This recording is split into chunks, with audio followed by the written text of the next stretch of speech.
दोस्तों आज मैं थोड़ा सा हटकर एक पॉइंट पर आपसे बात करना चाहता हूँ। आज मैं आपसे ये बात करूंगा कि क्या त्याग में भी सुख है। दोस्तों मेरी इस बात को समझने के लिए एक छोटी सी कहानी सुन लीजिए। एक संत अपने शिष्य के साथ एक गांव में रहते थे। वो धर्म का प्रचार करते थे, इसके अलावा उन्हें कोई काम नहीं था। जिस गांव में वो जाते, गांव के लोग उनके खाने पीने रहने की व्यवस्था कर दिया करते थे। उनका बहुत आदर सम्मान था। उनके साथ उनका एक शिष्य भी था। एक गांव में जब वो रुके हुए थे और आसपास के गांव में धर्म का प्रचार कर रहे थे, तब एक दिन अचानक गुरुजी ने कहा कि बेटा जो सामान यहाँ से मिला है यही छोड़ दो, अब हमें कहीं दूसरी जगह जाना है। शिष्य को ये बात समझ में नहीं आई। उसने कहा गुरुजी पागल हो गए क्या?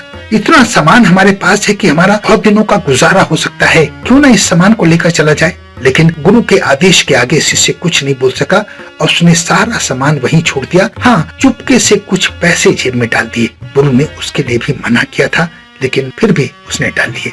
अब जब वो दूसरे नगर की तरफ चले तो रास्ते में जंगल पड़ता था। जंगल में एक नदी थी। नदी पार करने के लिए कोई रास्ता नहीं था, नाव के जरिए ही पार करनी पड़ती थी।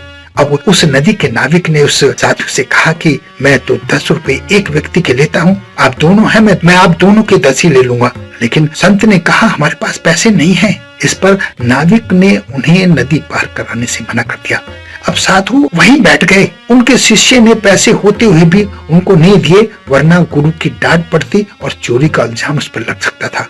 सुबह से शाम हो गई। साधु किसी के आने की राह तकते रहे कि कोई आए, हमारी मदद करे और हम नदी पार कर जाएं। लेकिन शाम को उस नाविक ने उनसे कहा कि यहाँ रुकना ठीक नहीं है, आप अपने गंतव्य स्थान पर चले जाएं। यहाँ पर रात को जंगली जानवर आ जाते हैं और आपका शिकार कर सकते हैं। अब ये बात सुनकर शिष्य डर गया। उसने अपनी जेब से 10 रुपए निकाल कर उसे दे दिया और दोनों नदी पार करके चले गए। नदी पार करने के बाद गुरुजी ने शिष्य से पूछा कि तुमने गांव का चढ़ावा क्यों लिया? मैंने तो तुम्हें सब कुछ छोड़ने के लिए कहा था। तब उस शिष्य ने कहा गुरुजी अगर ना लेता तो हम मुसीबत में फंस सकते थे। मेरी झोली में जो सिक्के थे हमारे कष्ट के समय काम आ गए, इससे हमारा काम बन गया।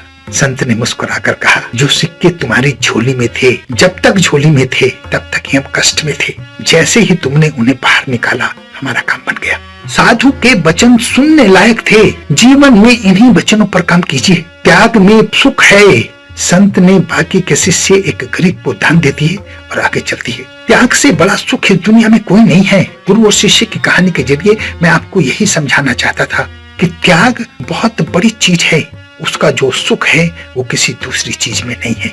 आशा है मेरी बात आपकी समझ में आ गई होगी। अपना बहुत ध्यान रखें, हंसते रहें, मुस्कुराते रहें, खुश रहें। धन्यवाद।